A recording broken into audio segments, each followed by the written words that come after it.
তীব্র খরায় পুড়ছে দেশ। এই দশা আরও বেড়েছে বিশেষ করে উত্তরাঞ্চলে। দিনের তাপমাত্রা ক্রমশ বাড়ায় বোটার রস শুকিয়ে ঝরে পড়ছে লিচু এবং আমের গুটি। সেচ এবং নানা পদ্ধতি অবলম্বন করেও গুটি ঝরে পড়া কোনোভাবে আটকানো যাচ্ছে না। ফল চাষি, বাগানি ও ব্যবসায়ীরা বলছেন, এই পরিস্থিতির উত্তরণ না হলে ভয়াবহ বিপর্যয়ে পড়বে মধুমাসের ফল উৎপাদন। কুষ্টিয়া এবং চাঁপাই প্রতিনিধিকে সাথে নিয়ে বিস্তারিত জানাচ্ছেন KM জাহিদ।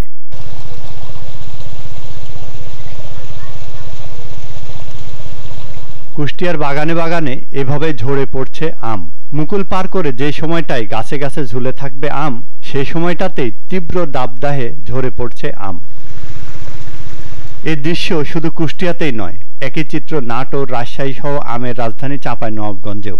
আম ও লিচু চাষি, বাগান মালিক ও ব্যবসায়ীরা বলছেন, চলতি মৌসুমে জলবায়ু পরিবর্তনজনিত কারণে সময় মতো গাছে আসেনি মুকুল।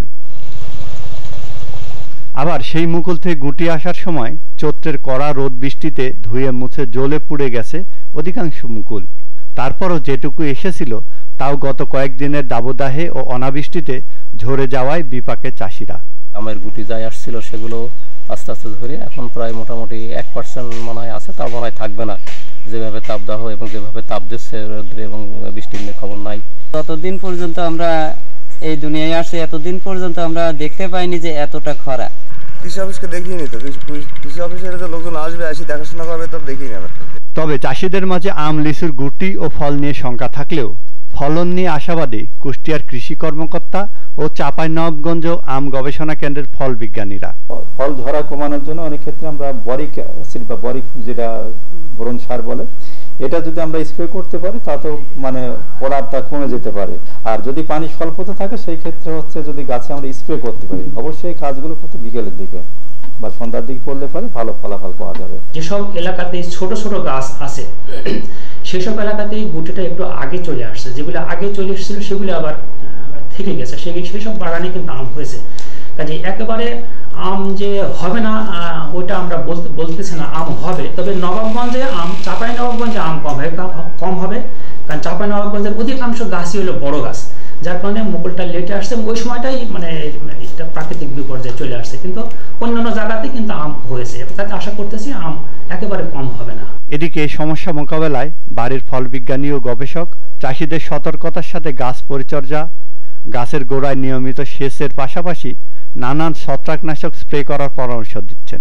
যে এই যে তীব্র তাপ, বিশেষ করে প্রায় 36 থেকে 42 ডিগ্রি সেলসিয়াস তাপমাত্রা, এই তাপমাত্রায় যে লিচুর বা আমের এর যে আভ্যন্তরীণ যে নিউট্রিয়েন্ট বা পুষ্টি উপাদান এর ইমব্যালেন্স হয়ে যাচ্ছে, মূলের যে অ্যাবসিশন লেয়ার তৈরি হচ্ছে এবং তার ফলে পাতার প্রচ্ছদন প্রক্রিয়া এবং ফটোসিনথেসিস প্রক্রিয়ার মধ্যে ব্যাঘাত ঘটছে। ফলে গাছে ফটোসিনথেসিস প্রক্রিয়ার মাধ্যমে খাদ্য উৎপাদন করতে পারছে না, বিধায় এই ফলগুলো বড় হচ্ছে না এবং অ্যাবসিশন লেয়ার তৈরি হয়ে এগুলো ঝরে যাচ্ছে।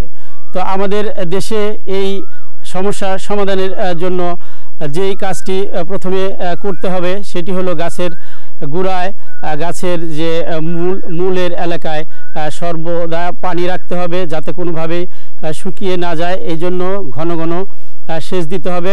গাছের নিচে যাতে ময়েশ্চার থাকে তার জন্য সেই সেচ দেওয়ার পরে খড়কুটা বা গাছ কচুরি পানা জাতীয় এটাকে আবরণ দিয়ে রাখতে হবে, যাতে বাষ্পীভবনের মাধ্যমে পানি উড়ে যেতে না পারে।